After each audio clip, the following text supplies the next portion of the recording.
الحمد لله والصلاة والسلام على رسول الله. انت أنا ندرس كبلابن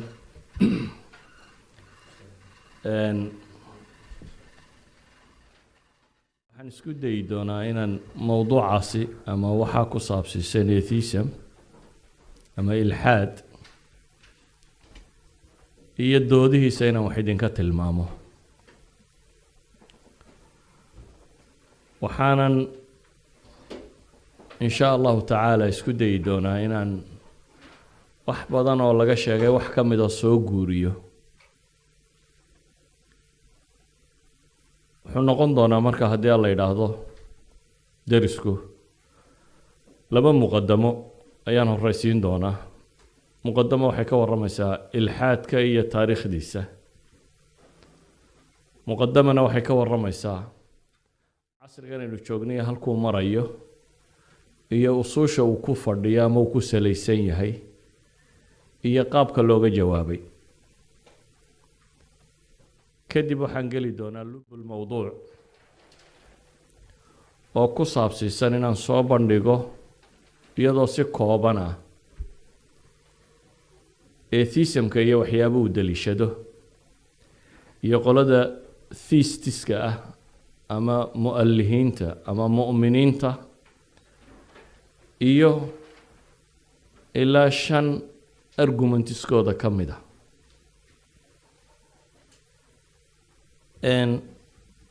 waxaan ka cudur daaranayaa waxaan akhriyay ama qoray ama ka warramaya waa wax isugu jira afaf badan oo kala nooc ah. saa daraaddeed waxaan isku dayayaa inaan ku mideeyo af soomaali. yani waxaa laga yaabaa qayba inay carabi ku qorayiin, qayba ingiriisi ku qorayiin, laakiin waxaan isku dayayaa inaan ku midayn karo af soomaali. mowduucan markaan ka hadli doono in sha allahu tacaala waxaa laga yaabaa inaan dhex gallo terminology ama mustalaxaad funuun kala gedisan ku saabsan. waxaa laga yaabaa terminology philosophy inaynu adeegsano, terminology scientifica inaynu adeegsano, terminology theology ama diin inaynu adeegsano. terminolojiyada marka la adeegsanayna waxaa loo baahan yahay qofku inuu background ka haysto, inuu fikradda fahmi karo. wixii aad fahmi weydaan markaasi waxaan diyaar u ahay in la weydiiyo oo aan isku dayo inaan jilciyo intii aan jilcin karo.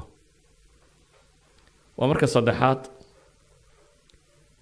waxaan adeegsan doonaa dad badan oo kala nooc ah aaraadood ama buugaagtood. macnuu maaha inaan dadka ammaanayo ama buugaagtooda leeyahay ha la akhriyo, macnuu maaha. weedha iga anfacday unbaan ka qaatay, laakiin waxaa laga yaabaa inaanan buugga iyo aragtidu ka warramayaba ku qanacsanayn. dadku inta badan waxay isku dayaan qofku referenceska uu tilmaamayo waxay moodaan inuu fannigaa maraajicu yahay oo ay dib u raacaan. marka ka saddexaad waxaan ka warramaynaa waa atheism, waa ilxaad. waa qof le ilaahay ma jiro iyo cidla wuu jiraa. marka waxaa laga yaabaa qaarna inaan ku tilmaamno inay mu'miniin yihiin, qaarna inaan ku tilmaamno inay mulxidiin yihiin. mu'minku mu'minkii qur-aanku sheegaya isna maaha. yani markaan tilmaamayno kuwa ilaahay rumaysani waa kristan, waa muslim, waa maxaa la yidhaahdaa yahuudi, waa kuwa supernatural aamusan ama theismiska ama deismka kuwan la yidhaahdo. waa dad badan oo adyaanta iyo afkaartay rumaysayin kala gedisan yihiin, laakiin hal qodob ku midaysan: dunidan inay rabbi abuurtay leedahay, ilaahay inay leedahay abuuray. marka mu'minka bugaagta qaarkood waxaa laga yaabaa markaad akhrido oo mu'miniin ka warramayo, mu'minku sheegaya waa aristo, waa plato, waa aristotle, waa yani dhammaantood mu'miniin bay bihada tacbiir. marka hadhow iyo iskaga keen qaldamin. marka nimankaa mu'miniin lagu sheego ha u qaadanin mu'minkii kitaabku ka warramaya. ama maalan kitaabkan la yidhaahdo kale qisat aliimaani bayna alfalsafa waaliimaani waalcilm, 10 filosof buu ka warramayaa, 2 mulxidiin iyo 8 uu leeyahy waa mu'miniin. 8 uu leeyahy waa mu'miniin dee waxa weeyaan waa Thomas Aquinas, waa Immanuel Kant, waa Aristotle, waa Plato, waa kuwa mu'miniintiisu. waayo waa kuwii rumaysanaa ilaahay jiritaankiisa. marka waxaan uga jeedaa mustalaxaadka badan ee aan sheegi doonaa iyo iskaga kiin dhex qaldamin oo kuwii kitaabka qur-aanka ku qoraa ma noqon doonaan. sessionskaasi labada muqadamo iyo 5 ama 4 argumentka marka aan sheego waxay qabaan maalan qolada atheistiska ahi waxay qabaan iyo kuwa muuminiintii waxay qabaan labada groupba markaan sheego waxaan ka warrami doonaa adiladooda waxay daliishadeen argumentkooda maxaa u daliila. waxaan kaloo ka warrami doonaa al-iraadaat wal-i'tiraadaat waxa la yidhaahdaa argumentka maxaa lagaga jawaabay hadday se jawaabi jirto maxaa lagaga jawaabaya argumentkaas. yani waxa laga yaabaa kuwa muuminiinta inay wax sheegtaan waxaasaa noo daliila, qolada kale inay tidhaa waxaasi daliilidin maahe waxa bushinaya shayga idanka kalena waa ka jawaabi doonaa. marka mararka qaarkood waxaa laga yaabaa silsilo dheer inay kugu noqoto oo aad mentally hore u daashid. waxaan idinka codsanayaa intii la daali karin inaan la daalin, laakiin waxaan isku dayayaa intii aan soo koobi karaba inaan soo koobo, waayo waa mas'alo aan u arko inay wax badan waadix tahay laakiin muranka lagu badiyey. marka muqadamaadka tii koowaad baan bilaabay insha allahu tacaala. بسم الله الرحمن الرحيم الحمد لله رب العالمين والصلاة والسلام على رسول الله وبعد.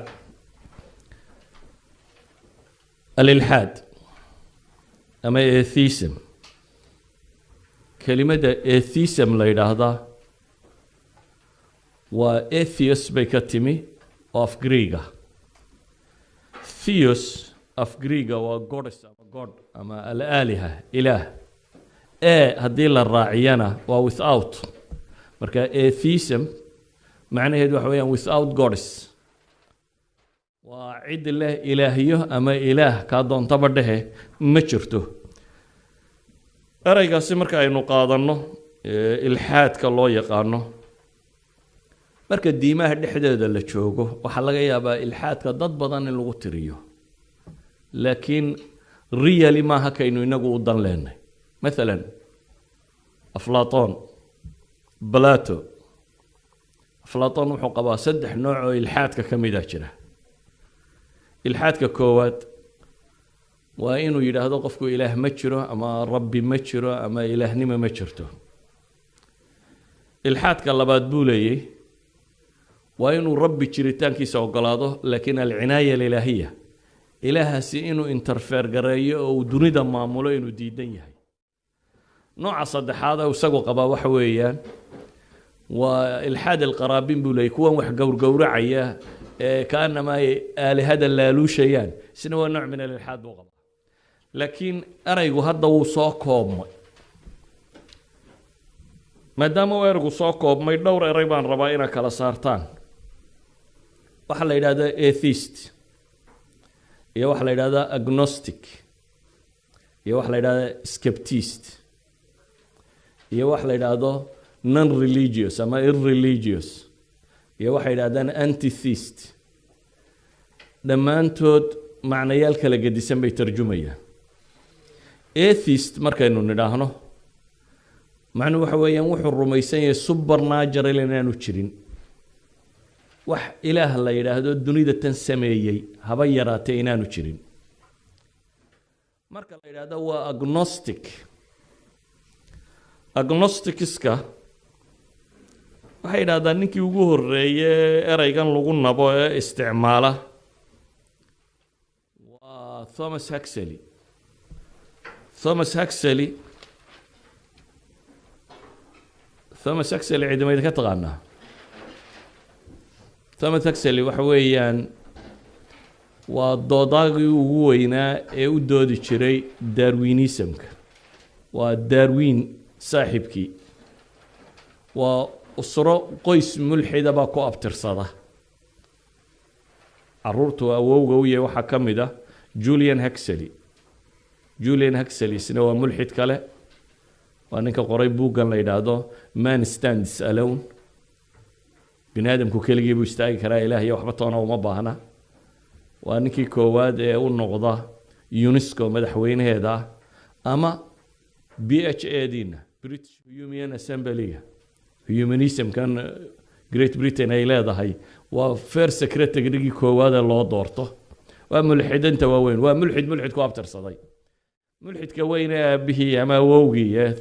Thomas Huxley la odhan jiray wuxuu caan ku yahay loo yaqaanaa the bulldog of Darwin bulldog waa taqaanin Soomaha eyga kan afka ballaaran leh foosha xun leh kalbi الحراسة waa Darwin bulldoggiisa bay ku tilmaamaan ayaa 1869 meelahaas filaya buu lecture jeediyay dabeetana wuxuu isku sifeeyay inuu yahay agnostic waa waxa genosis of Greek waa knowledge haddii la raaciyana without knowledge marka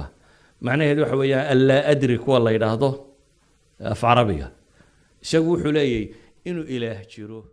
iyo inaanu jirin anu garan maayo isagu marka safkana ma raacsisna waxa laga yaabaa inaad aragto kuwa mulxidiinta kuwa radinaya مثلا Richard Dawkins waa kan mulxidkiinan Ingiriis Oxford jooga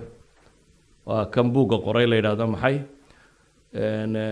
God delusion ma la yiraahdo wahmu lilah kan radinaya waa David Berlusconi devil's delusion buu qoraysna wala adri waa agnostic laakiin isagu wuxuu leeyahay anigu one thing baan certain ahay buu leeyahay inuu ilaahay jiray inaanu jirin ma ogi laakiin waxaan certain waxaan hubaa buu leeyahay qoladayada science waa professor of mathematics qoladayada science inaanan cadayn karin inaanu jirin buu leeyahay marka waxaan uu sheegay buu Richard Dawkins wuxuu sheegay waxba kama jiraan buu leeyahay waxaan hubaa science yahan inaanu cadayn karin ilaahay inaanu jirin buu leeyahay laakiin inuu jiray inaanu jirin uma kala ogi buu taagay bugiisa aragtidaas ku bandhigaya idan agnosticsku waa qolole la adri ma ogi waxa jira group kale oo kuwa ka gadisan oo skepticism humanism ba kamida skepticsku waa mutashakkik waa shakakiin iyagu inuu jiray inaanu jirin ba ma taagnay bini aadamku inuu xogaan kariyo inaanu xogaan karin ba muran kaga jira masalada cilmi dhamaanteed wuxuu diidan yahay waxa loo yaqaan al-awliyat al-ilmiya ama waxa jira wax la yiraahdo axiomku waa aragtida science-ka iyo xisaabta iyo waxa dhamay ku salaysan tahay oo ah ashyaa aan u baahnayn in proof loo raadiyo oo aqliya ba jira bay leeyihiin sadrada the logic philosophy mathematics science all this waxay ku salaysan qadiyadatan yani shayga yar iyo shayga weyn inuu ka weyn yahay kan waa mas'ala aqliya bay leeyihiin daliil uma baahna kow marka lagu daro inay laba noqoto daliil uma baahna axiomsku waa waxa luqada carabiga la yiraahdo al-adilla al-bidaiya ama al-badaha ay ku tilmaamaan waa wax qofka caadiga ee bini aadamkiisa aan wax baranin wax loo dhigayna aanu jirin maanka caadiga uu garan karo iyagu waxay taagan yihiin qayb ka mid ah skepticismku waxay taagan yihiin aniga waxaan ahayni ma jira mise ma jiro I don't know bukule inaad adigu jirto iyo inaad jirin waayo xulay waxa aan sheegayo dhami maskaxdayda sawirta marka waa sawir maskaxdayda waxa laga yaabaa buu leeyahay haday baranbara ku eegto in iyaduna si kale ku arkayso therefore anigu xaqiiqada ma garan karo oo xaqiiqada exactly waxay tahay ma garan karo si awgeed iyagu waxay diidan yihiin awlawiyat al-ilmiya iyagana skeptics ama skepticism baa lagu tilmaamaa hadaba inagu waxaynu u soconnaa groupkan is adkaynaya ee la yiraahdo atheist ama ilaah ma jiro tilmaamaya markaynu taariikhda dib ugu noqono atheismku waagii hore wax yar buu ahaan jiray afraad qof individuals ummad atheist ahay taariikhdu ma hayso taariikhda bini aadamka oo dhan kuma jirto ummad atheist ahayd waxa lagu tilmaamaa taariikhda bini aadamka marka laga waramayo waxa qoran ee la arkay atheismka aaminsan philosopherskii ugu horeeyay la tilmaamo waa Democritus ninka le atom theory-ga ومحل يرادا إبوكراس دليلك أي أنت بدن إلا هدا أديك سدان اللي يرادا ديفاليس أرجومنت دليل الشر أي ولي أديك سدان ونكي لها لكن أفراد بيهاي قف والله فيلسوفرسكي هore waxa ka dambeeyay philosopherskii muwaxidiinta lagu sheegayo ama muuminiinta lagu sheegayo Aristotle Plato kuwaasi oo iyagu rumaysanaa ilaahay iyo jiritaankiisa iyagu dhamaantood wada rumaysanaa saddex filosofa ugu caansan falsafadii Greego saddexduba waxay rumaysan yihiin ilaahay iyo jiritaankiisa marka la soo gaaro qarnigii 18aad ayuu soo shaac baxay inay badato waxaan atheismka la yiraahdaa ha badatee haddana mar kastaba dunida waxaa ka badan theistiska saawgeed waxay yiraahdaan estimate la sameeyay mesela 2007 2.3 ayaa ah bay leeyihiin world populationka ayaa ah atheist 2.3% dunida oo dhan marka la isku daro ayaa ah bay tilmaamayaan bale waxa la tilmaamaa haddii laakiin non religious oo dhan la isku wada daro kuwa atheistka kuwa agnostica kuwa skeptiska wax oo dhan haddii la isku daro waa less than 12% bay yiraahdaan مثلا labada hay-adood ee ugu waaweyn ee dunida samayn jiray ihsaa'iyaadka tirakoobka statisticska sameeya win qolada la yiraahdo waa worldwide independent network iyo GIA waa gaalubka qolada ilaa gaalub international association 2000 way isku darsadeen labadii ugu waaweynaa 2012 kii baan filayaa 2012 waxay qaadeen iyagoo ay leeyihiin cayinadii ama dadkii aanu weydiinay si noogu jawaabay 13% ayaa noo sheegtay inay atheist yihiin other studies waxay sheegayaan مثلا The Week jaridada la yiraahdo ee Mareykanka ah waxay tilmaamaysaa in Mareykanka gudihiisa 1.4 1.5 ilaa 4% ayaa ah bay leeyihiin atheist ah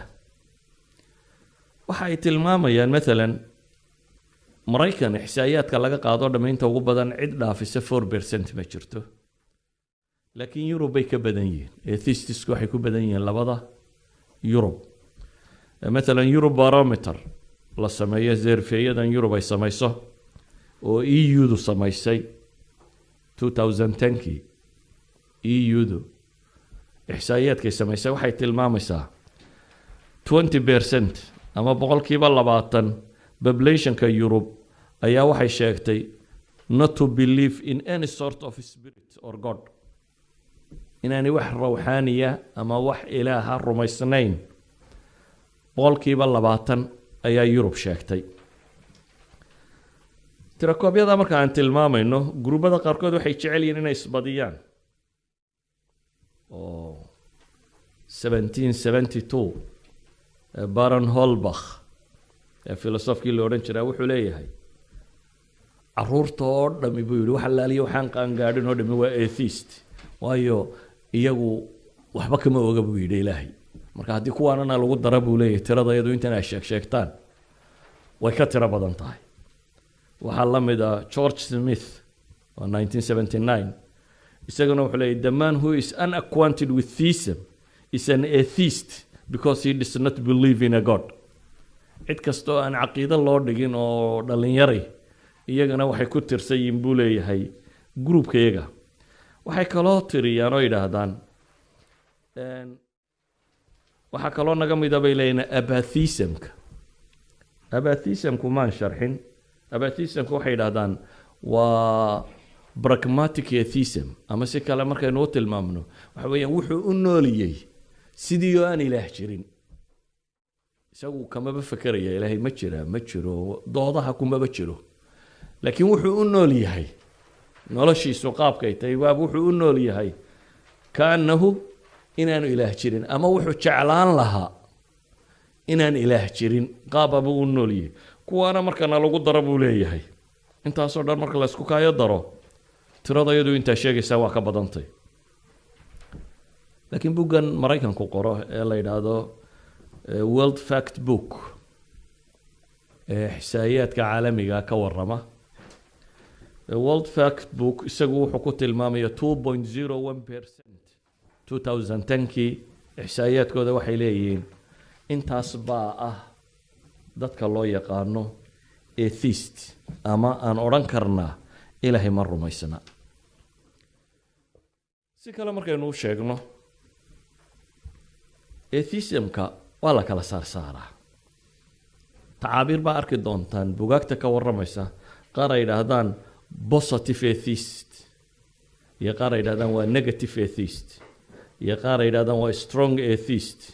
iyo qaar ay yidhahdaan waa implicit atheism, strong or weak, implicit or explicit. kuwan markaynu isku darro erayadan qaybo ka mid ah waa kuwa isticmaali jiray mulxidkii ugu weynaa ingiriiska ee la odhan jiray Anthony Flew ee markii dambe isagu qirtay in ilaah jiro. 65 sannadood buu rumaysnaa inaan ilaah jirin. doodihii ugu badnaayee ay galaan atheistisku waa ninkii gelayay. doodoodii koowaad ee 1950gii Cambridge University lagu galay waa odaygii matelayay. aakhirkiina waynu ka warrami doonaa wuxuu ku dambeeyey. ayaa waxay leeyihiin qoladaasina waxaa jira positive atheist iyo negative. positive atheistku waa ninka strong atheistka ay ku tilmaamayaan ama waa explicit atheistka ay ku tilmaamayaan. waa qof u taagan oo rumaysan inaanu jirin ayuu adilo raadinayaa. ama implicitka iyo negativeka iyo wiigu waa kuwa kale bay leeyihiin. ama le anigu ma ogeyn inuu jiriyo inaanu jirin, ama le u nool sidii waxaanu jirin iyo wixii la mid ah. markaan soo duuduubo atheismka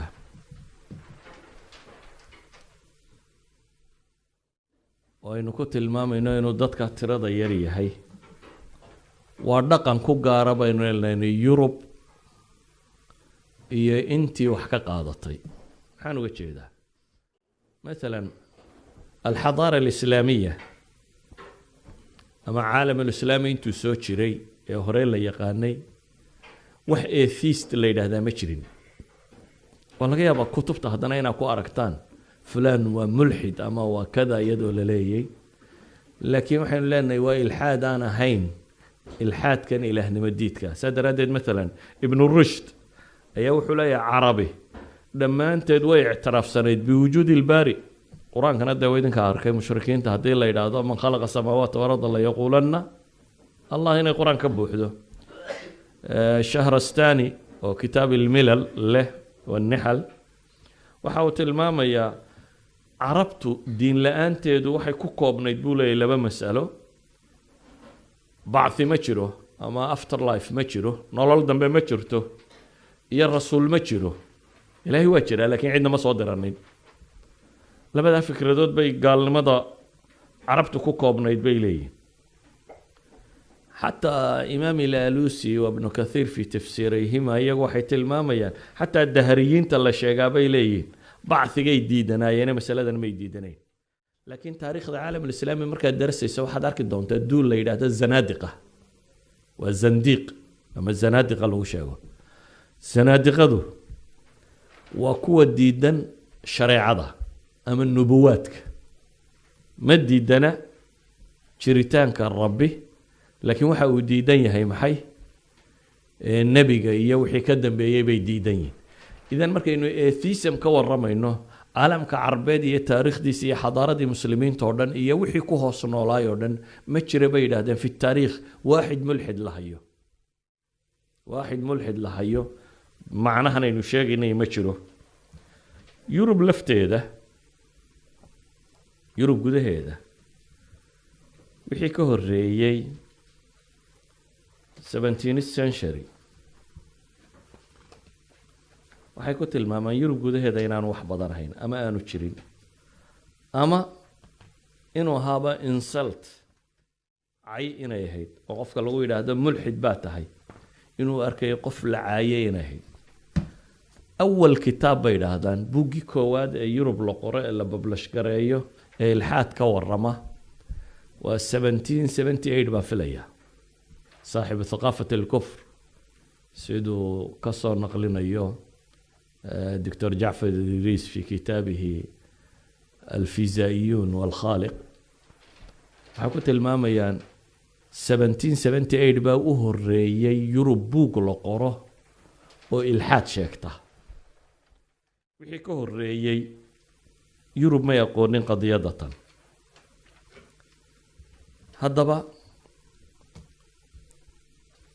waxyaabaha ilxaadka laga rumaysayay wax ka mid ah ayaan tilmaami doonaa waxay isweydiiyaan su'aal ah mulxid dhabi ma jiraa mulxid dhabi ma jiraa mise ma jiro waa qariib inaynu nala dadka intaas ilxaad ah haddana inaynu idhaahno mulxid dhabi ma jira mise ma jiro Denis Diderot وملحد مفكر فرنسيس أو روائية وموسوعة فرنسيس كنكي مشرف كواها ويا سوى ملحد لكن وحولي أنا قاعدت إذا صدح كوحود بانك على صار يا بولي ملحد كانوا قانوا ملحد كحقيقي هي بولي وأنك لا إلهي مجرو صار رميسان دليل لو كان صنايا كاسم بان ملحد وران كرابولي أما kuwa aan ra'yiba ku sugmaynin maalinba dhan jooga shukuukiyiinta ama kuwan jecel in la yiraahdo kaanama ay jecelaan lahaayeen inaan ilaah jirin cayn qaabkaasi u nooli mulxid uma arko laakiin arrintu intaa way ka durugsan tahay maxaanu leenahay mulxid dhabi ma jiraa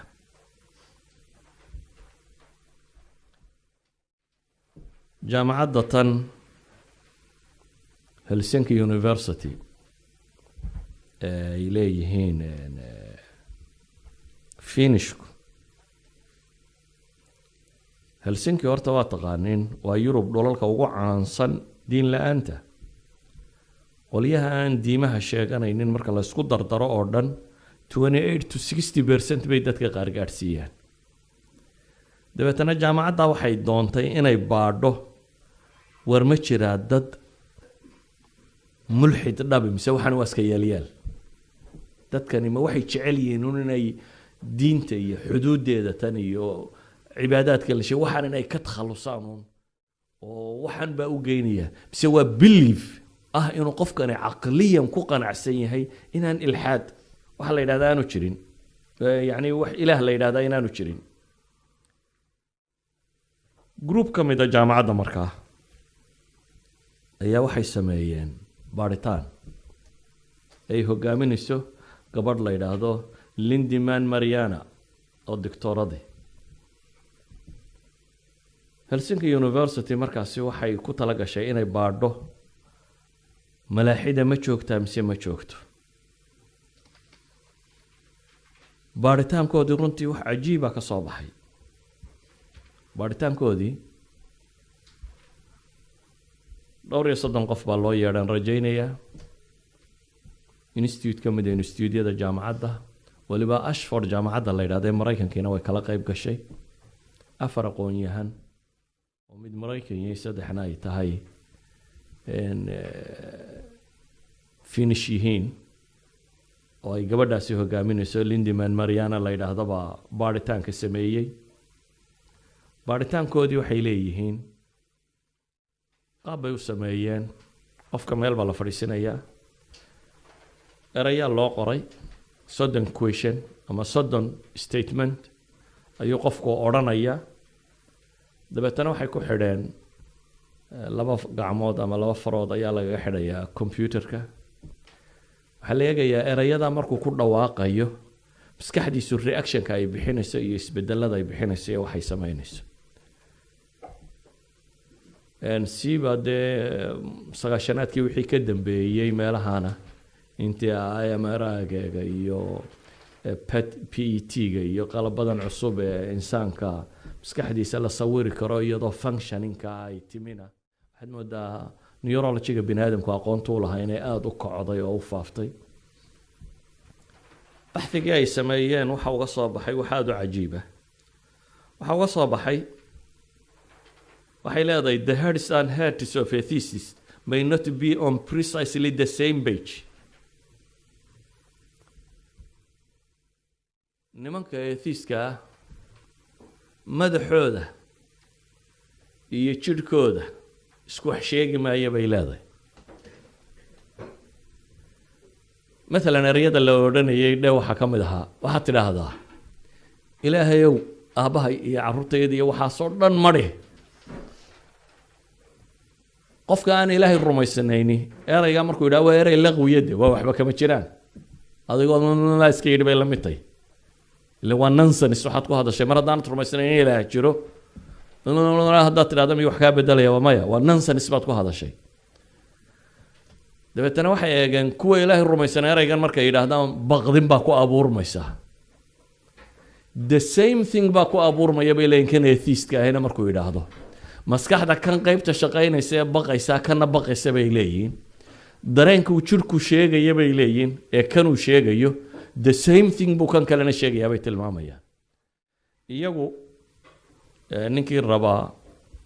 wuxuu ka heli karaa netka waxaa lagu faafiyey the international journal for the psychology of religion ayaa lagu faafiyey 19 February 2013kii waxa ay baxthigooda 10 page buu ka kooban yahay cidii u baahan iyadoo PDF aad ka helaysaa waxay tilmaamayaan atheists become emotionally aroused when daring God to the terrible things bay yidhaahdeen markuu ilaahay kala hortago erayada adag emotionally uu ka cayaabay leeyihiin waxay kaloo heleen oo ay tilmaamaysaa erayga god ama ilaah markuu isticmaalo bay leedahay isbedelka uu ku samaynayo the same buu ku samaynaya dabeetana waxay leeyihiin waxa tani ay tilmaamaysaa afka atheiska iyo jidhkiisu inaan isku meel ka waramaynin ama si kale haddii loo tilmaamo xaggan sokabuu qofku atheist ka noqdaa bay leeyihiin biologically saliska unug atheist iyo ma kala jira bay leeyihiin iyo unug maxay theist ahay ma kala jiraan waxay tilmaamaan atheismku inaanu xaqiiqo ahayn bay qoladaas ku doodaysaa qolo kale waxay leeyihiin waxaa dhaca wax loo yaqaano deathbed conversions bay leeyihiin dad loo haystay atheist oo waaweynaa ayaa marka ay dhimanayaan ee naftu kasii baxayso ayuunbay yidhaahdaan ilaahay baanu rumaysannahay walidaalika waxay soo sheegaan maalan John Paul Sartre waa taqaanin John Paul Sartre waa existentialist waa falsafa alwujuudiyya mulxidkii faransiiska ahaa mufakkir riwaa'iya oo filosofa falsafada existence-ka bini aadamka iyo humanka ku saabsiisan lahaa isaga iyo gabadhii ay saaxiibka ahaayeen gabadha waa Simone de Beauvoir miyaa la odhan jiray feminist groupka islaamihii hogaamin jiray caalamka ka mid ah iyana mulxidad kale bay ahayd ismay qabinse waa wada noolaan jireen waa wada joogi jireen labadooda waa mulxid bay ahaayeen waxay yidhaahdeen markuu geeriyoonayey naftu markay qabsatayba wuxuu u yeedhay Simone de Beauvoir dabeetana wuxuu ku yidhi naa orada wadaad iigu yeedh waa ninkii noloshiisaba mulxidka ahaa wadaad u yeedh buu yidhi gabadhii way argagaxdo waxay tidhi ma adiga doonaya maanta wadaad haa buu yidhi wadaad iigu yeedh waxay tidhi haddaba qis u yeedhi maayo cardinal baan kugu yeedhaya ka weyn kuwa waaweyn mid ah ayaan kugu yeedhaya dabeetana wuxuu ku yidhi naa cardinaladu waa tuugo oo ilaahay ba khiyaamayaana kaa iga daaye wadaad yaroo miskiinoo meelaha joogo mukhlisa mid honest ah baan rabaa buu leeyahay kuwa waaweyni wuxooda waa bug mid miskiina ii raadi kii baa loogu yeedhay markii uu yimi ayuu Sartre qartay bay leeyihiin akhdaadiisii iyo wixiisii isagoo rajaynaya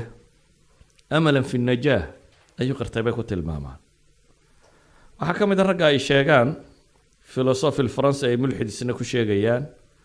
ninkii riwaayiga ahaa ee Voltaire qaarna waa mulxid bay dhahaan qaarna waa may deism buu aaminsanaa bay dhahaan deismku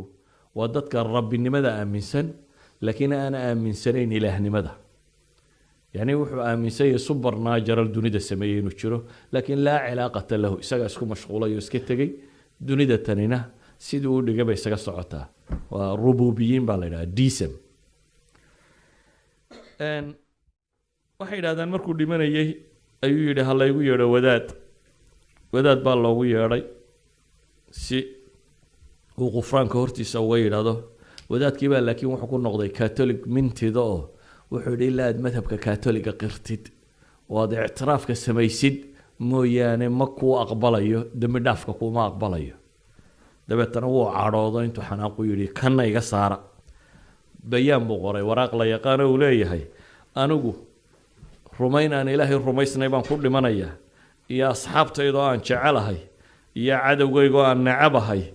iyo inaan ka soo horjeedo khuraafaadka iyo asaatiirta iyo qurunka diimaha lagu dhex daray intaa bayaana intuu qoray ayay isagana naftu ka baxday bay yidhaahdaan waxay isweydiiyaan deathbed conversioniskan markay ka yimaadaan waxay ka sheegaan Eisenhower inuu yidhi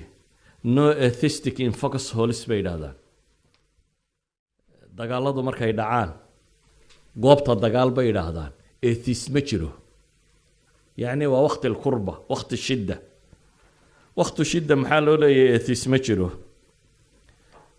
waxaa jira dhakhtar maraykana oo la yidhaahdo Lawrence Brown Dr. Lawrence Brown waa dhakhtar indhood oo mulxid ah hal inana buu lahaa inantii baa iga xanuunsatay buu yidhi dabeetana inantiisii oo dhakhtarka ku jirto u yimi oo midabkeedii isbedelay oo aada u xanuunsanaysa markuu arkay inantii oo aada u xanuunsanaysa ayuu wuxuu aan quustay buu yidhi dhakhaatiirtiina waxay ugu yidhaahdeen buu yidhi ma laha waxay u badan tahay inay geeriyooto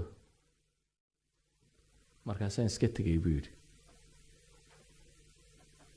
dhakhtarkan ku meeshii cibaadadaan eegay buu yidhi meelaha lagu cibaadaysto meelaha baan galay buu yidhi dabeetana waxaan idhi buu yidhi ilaahu haddaad jirto oo aad i maqlayso waan ku baryayaa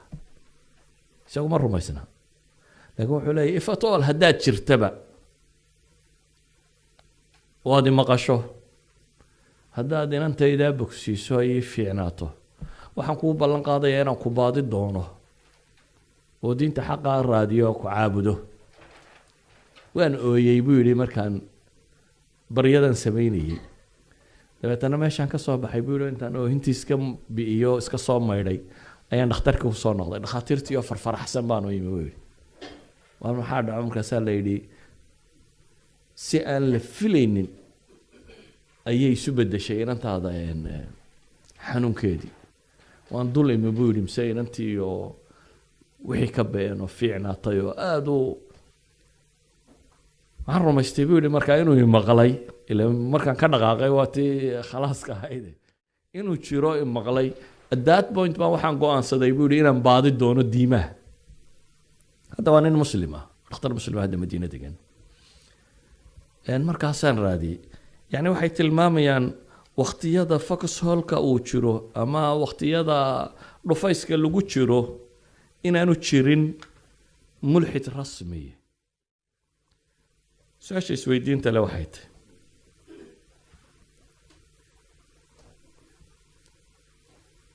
inagu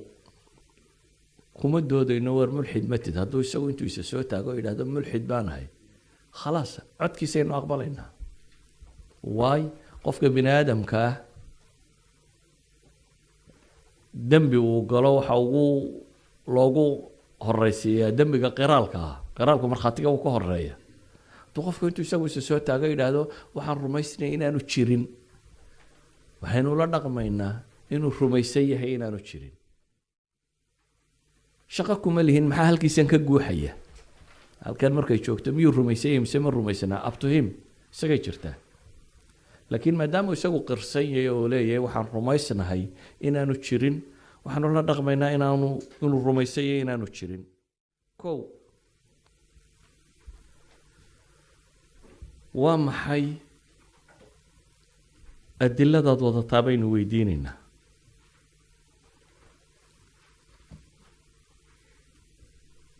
in Yurub ayaynu soo sheegnay 18th century-gaasi wixii ka horeeyay waxay dhahdaan Yurub waxa yaalay waxa loo yaqaano inatism fikradii Yurubku waa aaminsanaa inatismku waxaan aynu idhaahno alfitra qof waliba inuu ku dhasho isagoo ilaahay rumaysan fikraddaas ahayd fikradda caanka ee dadku aaminsan yahay xataa bay idhaahdaan saynis yahanadii kiniisadda ka fogaadee ka durkay waxay u badnaayeen scientific community-gu kuwa ilaahay jiritaankiisa aan diidanayn laakiin u arkayay not necessary in nolosha laga qaybgeliyo taariikhda hore markaynu dib ugu noqonana waxaynu nidhi dad yar oo Hippocrates uu ka mid yahay iyo wixii la halmaalay ayaa masaladaasi rumaysanaa oo macdalat shar iyo wixii la mid ah waxaan isku dayay iyadana wax yar oo kooban inaan ka idhaahdo الإلحاد المعاصر إلحاد كان عصب حكيني حسببي إن دتكم ملحدين نقضان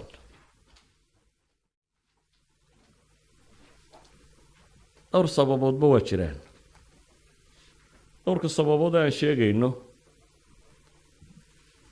مدي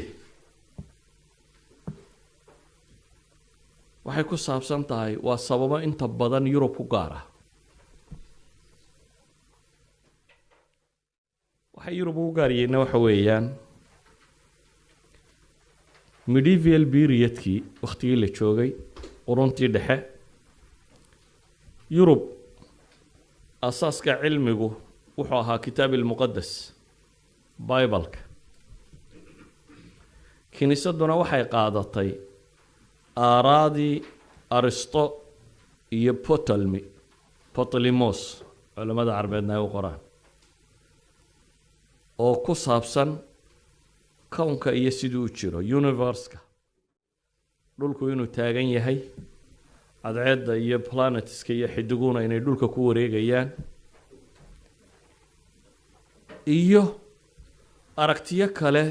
waan cilmina sheegaynin laakiin ay ka soo deduce gareeyeen fahamkay u fahmeen kitaabkooda oo sheegaya dunida in la abuuray 404 sano qabla al-miilaad inay baabi'i doonto 404 sano bacda al-miilaad ciise hortiina 4004 sanadood bay jirtay ciise dabadiina waxay jiri doontaa maxay 4004 sanadood وcreationist qolada nimka la yiraahdo inta qaybo badan oo kamid ah waxay rumaysay the young world bay yiraahdaan dunida daada yar leh waxay rumaysnaayeen oo qaateen caalamka mar qura in Ilaahay wada abuuray oo evolution kan iyo waxan inaanu jirin evolution Darwin oo qura ma hatta kan physics-ka ah sheegaya big bang kan iyo waxan kala dambeeyay waxa soo dhamay inaanu jirin waxay rumaysnaayeen dunidoo dhami inay qaayo iyo xikmad ka dambaysa leedahay qaayaadka iyo xikmada ka dambeeya mesela jeegaantu qowska sax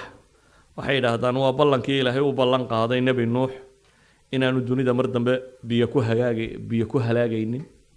ay jeegaantu sheegaysaa waxay qaateen xasharaadka iyo maxaa la yiraahdaa masaska iyo waxan yar yari waa ciqaabtii khati'adii aadame hore waxay qaateen diintu wadaadku Ilaahay inuu isku xidho dadka oo aanun cidna loo dhaafaynin dambiga ilaa iyo wadaadku u dhaafa mooyaane waxay noqotay sultadii diiniga ahayd iyo cilmiga ahayd ba gacanta wadaadka ku jirtay wixii ka baxsani waa shacwadiyo sixir oo wixii intaa ka baxsani waa shacwadiyo sixir dabeetana medieval periodka waxaa bilaabmay aragti cusub oo sheegaysa cagsiga oo ay wadaan niman wadaadana ah aqoon-yahanana ah Galileo ninkii la odhan jiray iyo Copernicus ninkii la odhan jiray labaduba waa laba wadaad diin ahaan marka la eego waana laba aqoon-yahan Copernicus waxaan odhan karnaa fikraddii markaa la hayay wuu dabagadiyey oo wuxuu yidhi cadceedda taagan oo kuwan kala maxay ku wareegaya marka cadceedda markasul kawna fikraddii hore maxay lahayd dhulka ah markasul kawna waxa kale ku wareegaya wuxuu la yimi fikrad odhanaysa cadceedda ayaa ah markasul kawn oo inta kaloo dhami ku wareegaysa Copernicus fikraddan xaguu ka keenay ee tii Ptolemaios ka soo horjeeda kiniisadu qaadatay Ptolemaios مثلا masaladu qaatay hore waxa uu soo buriyay caalamul islaami مثلا ibn al-Haytham wuxuu leeyahay kitaab ku tilmaamaya 16 ceebood ay leedahay Ptolemy theory inuu dhulkuna taagay kuwa kalena ku wareegayaan 16 mas'alo keenaya uu leeyahay 16 ka mas'alaba way burinayaan laakiin ra'yi cusub oo kale muu tilmaamay waxa kale oo kamid ah raggii la yiraahdo buukiskiisuba way soo gaadheen ninka kan Nasiruddin Tusi ama Nasiruddin Tusi ninkii la oran jiray Nasiruddin Tusi waa cilmiga astronomiga la yiraahdo dunidaba dadka ugu waaweyn lagu ixtiraamo kamid yahay xawaalay waxaan filayaa 150 kitaab wax kamid ah inuu qoray waa nin markii hore raafidi ahaa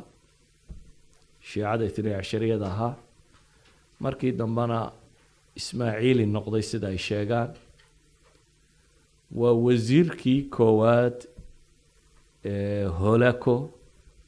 Baghdad markii la qabsanayay Tatarku ahaa wasiir Holako wasiirkiisa ahaa Ibn al-Alqamina markuu xaga kale wasiirka ah labadii nin isfahmayay wuxuu Holako taariikhda sa ku haysan meel la yiraahdo qalcatu almut oo ay shiicadan Ismaaciiliyada la yiraahdo deganaayeen ayuu khiyaameeyay wuxuu isu wada kaalay waaridan abaal marina waa kana hadaal baba adigu uu mariyay dhamaantood uu xaaqay ninkan oo aqoon-yahana ayaa la yidhi ninkan waa aqoon-yahan uu kala soo haray wasiir buu ka dhigtay ninka kani markii Baghdad la qabsaday buugaagtii wixii la gubay mooyaane ilaa 400,000 oo kitaab wax ku dhadhow buu qaaday faraaqa meel la yiraahdo oo dawalkan yareemka ka go'ay raashinka kamid ah buu awal marsad caalami ka sameeyay meel xidiga laga saadaaliyo ugu weyn dunida markaasi dhowr boqol oo culimadii caalamul islaami joogay oo dhan uu soo ururiyay ninkan Holakana uu soo dhaweeyay dabeetana meeshaas wuxuu ku sameeyay buxuth badan oo aad hadda loo ictiraafsan yahay oo ay kamid tahay al-masduja ama in mathematics sada gashaan waxa la yiraahdo tusi kabal baa jira tusi kabalku waa laba daa'iro laba circle oo isku dhex wareegaya oo circle-ka hoose uu yahay circle-ka sare nuski radius-kiisa uu leeyahay oo asal linear waxa sameynaya ala kulli xal waa fikrad uu ku tilmaamayo inuu ku buriyo Ptolemy fikradiisa oo tan kale ku adeegsado Copernicus waxay yiraahdaan in ninka buugiisu soo gaadhay waxa uu daliilaba yiraahdaan koow sawiradu qoray laftoodii buu sawirayaa bay leeyihiin laba alphabetisku isticmaalay laftoodii buu isticmaalayaa xataa angaliska markuu sawirayo meeshuu a u bixiyay kana a buu bixiyay meeshuu ba u bixiyay kana b buu bixiyay alphabetku xataa isticmaalay bay leeyihiin waa alphabetkiisi waxay ku tilmaamaan markii ninkan buugiskiisu waxay yaaleen bay yiraahdaan Qustantiniya markii Qustantiniya muslimiintu qabsanaysay ayuu buugu Vaticanka u talaabay dabeetana ninkan Catholic buu ahaa xaggaasuu buugu ka soo gaadhay whatsoever Copernicus fikraddii wuu balaariyay waxaanu ka dhigay fikrad cusub oo sheegaysa dhulkuna inuu socdo cadceeduna inay taagantay horta now physics-ka maanta jooga labada fikradoodba waa been tii lahayd dhulkaa taagan oo inta kale ku wareegaysaana waa been tii lahayd cadceeddaa taagan oo inta kale ku wareegaysaana waa been labada midna sax maaha hadda laakiin waxaynu ka warramaynaa taariikh wuxuu taagnaa markaasi in buuggaas buu qoray buuggaasi markaa waxaa loo arkay inuu ka horjeedo bibleka sidii ay u sharxeen nimankii gacanta ku hayay oo iyagu haystay fikraddii aristo iyo botelmy galileo telescope buu sameeyey telescopekii uu sameeyey wuxuu fudaydiyey inuu wax badan la arki karo dabeetana wixii uu ninka kani calculationka ku sameeyey ee uu yidhi markaan calculate gareeyey saasaa saxa ayuu galileona leeyahay aragtiduna saasay waafaqsantay oo practically baa loo arki karayaa oo sida tan baa saxa copernicus buuggiisa lama daabicin ilaa uu ka dhintay sanadku dhintaa la daabacay galilena waxaa la saaray maxkamadda weliba wadaadkii markaa boobka ahaa saaxiib bay ahaan jireen oo isku wadaaday ahaan jireen isaga waa loo khafiifiyey waxaa lagu xukumay ictiraaf horta inuu ictiraafo ka noqdo ictiraaf qasab u saxeexay kadibna xabsi guriyeed xabsi daa'ima intuu dhimanayo inuu guriga ku jiro ilaa iyo intuu dhimanayo raggii fikradaha qaatay Bruno isagoo nool baa la gubay isaga waxaa la yidhi dil dab ah in dab lagu gubo fikradahaasi waxay keeneen inay kala fogaadaan ciddii science danaynaysay iyo ciddii diinta haysatay haddana Yurub waxay bilaabatay wixii la odhan jiray enlightenmentka casru tanwiir renaissance-ka waqtiga u yaqaaneen enlightenmentku waa falsafad sheegaysa in caqliga la adeegsado oo awal Christianity waxay ku salaysnayd aamin oo rumeeyo raac wixii uu kitaabka ku qorayay laakiin qoladani waxay la yimaadeen enlightenment theory oo ah in caqligu bini'aadamka hago fi ay majaal dhib cusub baa soo baxday caqligii markay ku isticmaaleen kitaabkoodiina waxaa ka soo baxday ceeb cusub oo sheegaysa taariikh ahaan kitaabkan inuu munxarif yahay in taxriif uu ku jiro inaanu taariikh ahaan sugnayn sidii la isugu soo dhiidhiibay in la soo saaro versions kale oo aan king version ka ahayn inay timaado kanaysta qaybo ka mid inay qirtaan jusas ka mid kitaabku inaanu kitaabkaba ka tirsanayn مثلا protestant iyo catholic waxyaaba u dhaxeeya maxaa ka mid catholic buugooda wuxuu ka kooban yahay 73 buug protestantkuna wuxuu ka kooban yahay maxay 66 waa adigoo yiraahdo quraanka 7 jis kuma jirto 23 baanu haysanaynaayee intaasi quraan maaha protestantku 7 ka mid bay leeyihiin kama mid ahaba kitaabka waa been abuurad kale oo lagu daray intaasoo qura laguma koobine waxa soo baxay versions kay protestantku haysteen laftiisa la yiraahdo chapter hebel min verse hebel ila verse hebel kama tirsana oo qaarkood laga saaro waxa soo baxday مثلا 7 ka mid aqoon-yahanadoodii Jarmal inay buug qoraan maqaalad oo muraajacat la yiraahdo oo buugga Darwin intuu Yurub ka sameeyay buug in ka badan ka sameeyay oo diinta dhexdeedii idan casru tanwiir laba shay baa soo baxay waxa soo baxay waxay wadaadadu sayniska ku sheegayeen ee kitaabkooda ka soo tarjumeen saynis ahaan inaanu sax ahayn ee kuwan ay laayeen inay ka saxsanaayeen waxa kaloo soo baxday kitaabkan ay hayaan taariikh ahaan inaanu sugnayn marka saynis yahanadii waxay u waacdeen kow sayniska hal la aamino kitaabkan yaa la aaminin ilaan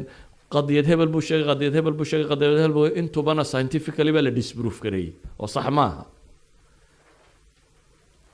sadaradeed hadduu Galileo wuxuu ku doodayay waraaqdu uu qoray boqoradda waxa ka mid ahaa iyo nimay saaxiib ahaayeen Benito waraaqdu uu qoray wuxuu lahaa the works of God and the book of God isma khilaafi karaan buu leeyahay kownka kani waa shaqadii Ilaahay buu leeyahay waa Ilaahay wuxuu qabtay amalkiisii buuguna وإلهي هذا الكيسي مصر تقلها بولي لبدا سينا إسخلافان هدي أي جيران وح إسويدار سني وإن سيون لسوافة ما إننا قلدان سين وحفهمني لكن معقول ما هبو يسوي تاغيني إن بوغا إلهي يشقد إلهي ريسكهر يمادان معقول ما هبو لي هدي رياضا نكو إلهي سودة شيئين بوغا لنا شقدنا إنا يتهي بوغي ويعني عمل كي إلهي سميه waxaa kaloo soo baxday bini aadamku inuu technology-giisu horumaro 1595 baa awal microscope la soo saaray microscope-kii waxaa la arkay germs yaryar iyo bacteriyaad iyo wax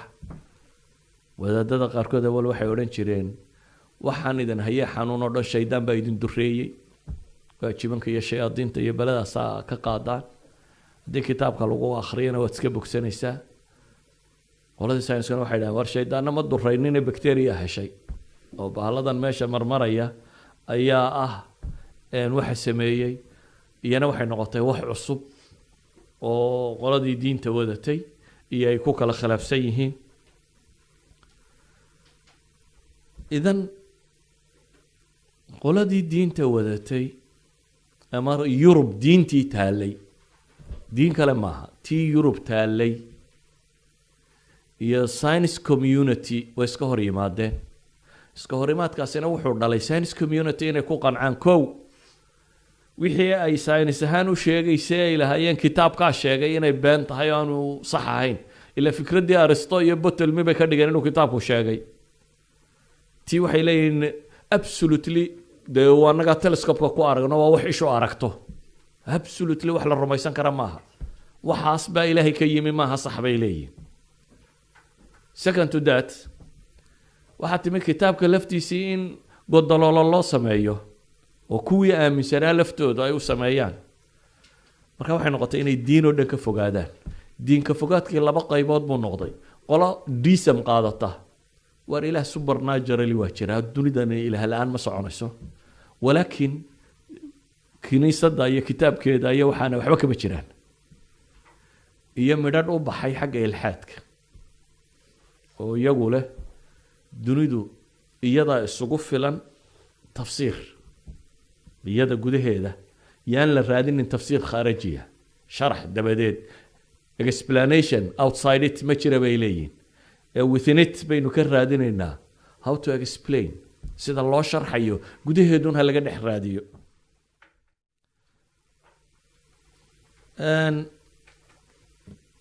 Isxaaq Newton ayaa la yimi fikradiisii isaguna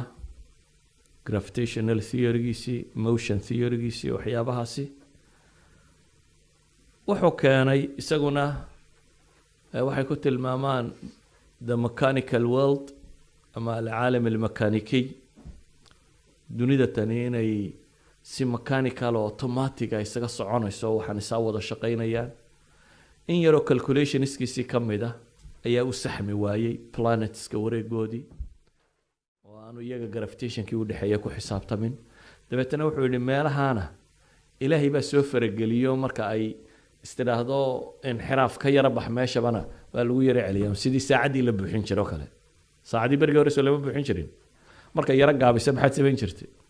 dabadu ma dee marka laga soo yareeri jiro haddana mudday sidii u shaqaynaysay waa just like that buu yidhi markay orbitkeeda muddo wareegtay istiraahda ka baxba ilaahay baa dabada ka buuxinaya buu leeyahay way hagaagaysaa dabeetana Laplace baa yimi aqoonyahan Francis calculationiskii Newton in wax ka qaldan yihiin buu arkay wuu saxay wuxuu yidhi war ilaah dabada ka wareejinayana ma jira sideeday u shaqaynaysaa adaa calculation-ka ku qaldanaa waa mechanical world dunidani saas buu rotation-ka u soconaya wax walba saasay u soconayaan uma baahna faragelin dabadeed Yurub markaa waxaa ka bilaabmay waxay ku tilmaamaan cibaadat alcaql ama in caqliga la weynweyneeyo xadkiisa la dhaafiyo intaa waxaa raaca oo dhibta sii dhigay wadaadadii markii laga xoog batay iyana waxay bilaabeen maxaakimu taftiish boqortooyadana gacantoodii ku jirtay diinta iyo suldadiina iyaga haystay wixii waxaa ka soo horjeeda in la laayo maxaakim la yidhaha maxaakimu taftiish bay bilaabeen oo qofka yidhaahda dhulkaa wareegaya waa la saaraya waa dil waliba dil aanu dhiiggiisu dhulka u dhicin dil aan dhiiggiisu dhulka u dhicin waa in la gubo adigoo nool baa dabka lagugu gubaya markaasaa waliba waxay yidhaahdaan qaarkood hartaqa waa bidca yani hartaqa hartaqaadka ay ku xukumayeen waxay yidhahdaan qofka la dilayo tiirka lagu tiirinayo saliibkii looxaaga lacagtiisa adaa bixinaya looyarka iyo qaadiyiinta lacagtoodana adaa bixinaya haddii qaarkood waxay ku xukumeen kuwa mubtadacaad ahay kuwa yaryara ay dhaleenna waa bidco yaryaroo soo koraysa iyagana ha la laayo caruurtoodana qaar baa la leyn jiray laakiin mowtu raxma bay idhaahdeen geerida naxariista le iyada la leyn jirayo sanduuq biyo ku jiraan baa kuwa yaryar iyaga lagu ridi jiray isaga lama gubayo saan baa loo dilayaa hadduu ka toobad keeno yidhaahdo bes dhulku wuu taagan yaho wareegi maayo toobadaasi waxay kaa badbaadinaysaa in lagu gubo laakiin dilka waad leedahay waa lagu dilayaa mar kastaba taasina waxay sii noqotay in ay badato colaaddii ay isu hayeen nimanka wadaadada ah iyo nimanka saynis yahanada colaaddii ay isu hayeen waa sii xoogeysatay aqoontii bini aadamkuna waa soo kordhaysay siiba intii isha bini aadamku ay kobocday yani bini aadamku aqoonta sayniska waxay isku dayeen inay wax walba wax empirical practical oo la arki kara ay noqoto dabeetana bini aadamku wuxuu tadwiiriyey ishiisu inay meel fog wax ka arki karto oo ama ha noqoto telescope iyo bahladan waaweyn ee cirka iyo dayaxa iyo xidigaa lagu eego ama xataa hadday hawadu yaro qasanto in gantaalla la diro cirka loo sii saaro oo telescope-ku intuu cirka sare tago soo waa in aragtida la ballaadhiyo ama ha noqoto waxan yaryar waxa lagu eegayo oo maanta axmed zuweylkii masriga ahaa muxuu ku qaatay dee waa femto buu ku qaatay nobel prize baa la siiyey waaxid masriya axmed zuweyl la yidhaahdo california university ka tirsan axmed zuweyl nobel prize wuxuu qaatay hal second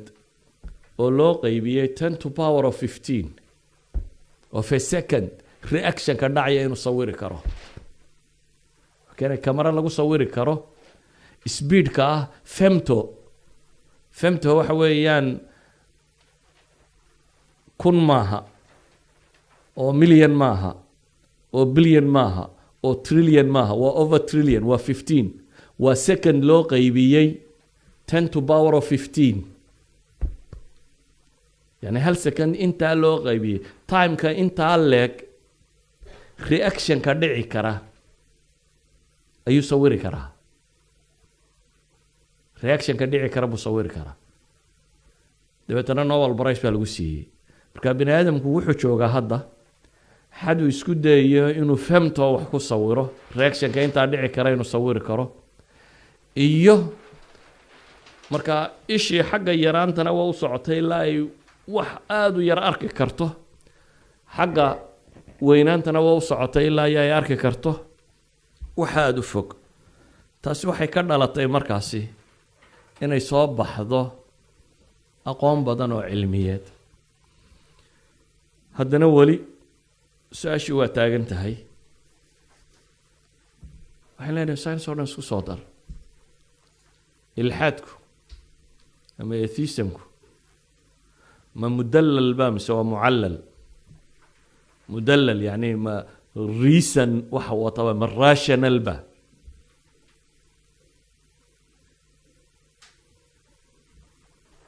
مسماها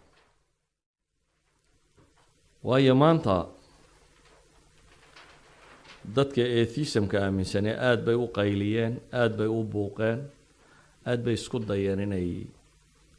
u faafiyaan xad bay gaadhay waagii hore qofku waa mulxid in la yidhaahdo yurub ceeb bay ahayd insult cay bay ahayd way soo tatawurtay ilaa hadda waa la isku xaqiraa مثلا maraykan xaqiraadu xadkay gaadhsiisnayd gobollada qaarkood north carolina oo kale markhaatiga ma galo distoorkoodu siduu qorayo mulxidku waayo insaan xaqiir ah oo markhaatiga ma galo arkansas oo kale baan filayaa inaan loo dhiibi karin mulxidka any public offices inaan loo dhiibi karin qof la xaqira buu ka ahaan jiray yurub waagii hore laakiin imika waxay isku dayeen inay bedelaan marka imika waxaa jira niman la yidhaahdo wall street maxaa la yidhahdaa wall street journal waxay qortay militant atheist malaysia lilxaad niman la yidhaahdo waa richard dawkins waa christopher waa maxaa la yidhahdaa sam harris waa maxaa la yidhahdaa waa groupkan waa group uu ku tilmaamo alvan balantiga waa filosofka christianityga maraykan ugu weyn alvan balantiga wuxuu yidhi bay yidhaahdaan kuwa dambe buu yidhi atheisiskan dambe way ka daliil yaryihiin buu yidhi atheiskii philosopherska ee hore but they are more noisy than them buu yidhi way ka dajiij iyo qaylo badan yihin way ka buuq badan yihiin groupkan dambe waxay isku dayeen kow waxay idhahdeen homosexualityga magacii waa kii laga bedelo guy si loo bixiyey magac fiican guygu dee in english waa taqaanin waxaa la yidhaha qof faraxsan oo caynkana marka horta magacan aan bedella bay yidhaahdeen waxay la baxeen hadda the brights waxa la yidhaahdo 2001kii meelaha mise 2003 bay socdaa banaanbax weyn baa maraykan laga sameeyey oo ay u bixiyeen community of reason dabeetana way wadeen magaca the brights bay la baxeen iyagoo isku tilmaamay inay yihiin community of reason kaasi oo dad caqliga isticmaalayo caynkana lacag bay ka heleen iclaamkii tirada badnaa oo bookskooda qaarkood dhowr milyan baa la iibsaday maalan good delusion waxaa la iibsaday more than 2.5 million copies ayaa laga iibsaday yacni buugga quruu milyaneer ku soo noqday isna si uu waxa kan u hirgeliyo richard dawkins wuxuu qaatay london gaadhiga cas ee baska cas ee london in lagu dhajiyo iclaan ah waa tan iclaanaadka la kiraysto dabeetana wuxuu qaatay iclaan la yidhaahdo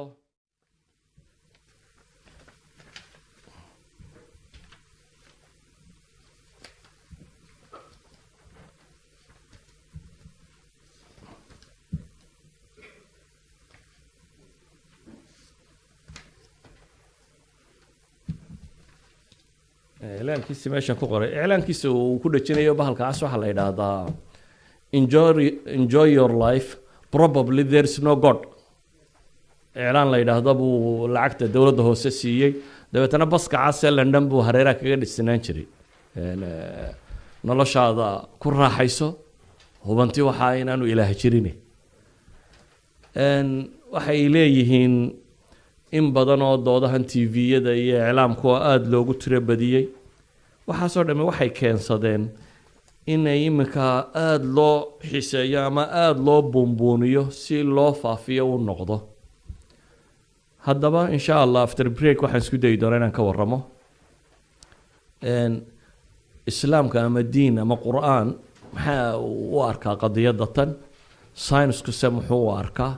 kadibna argumentiskaynu toos u geli doonaa maxaa argumenta maxaa dooda ee qoladani daliishanaysaa doodanse maxaa kuwa kale ku burinayaan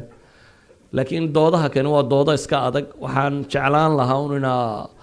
aydan degdegin waana laga yaabaa su-aalo badan oo dhallinyaradu qabto inaan markaa ka jawaabi karo haddii ay la garataan argumentiska kani waxay yihiin iyo qaabkaynu soo bandhigi doono marka aan hadda halkaa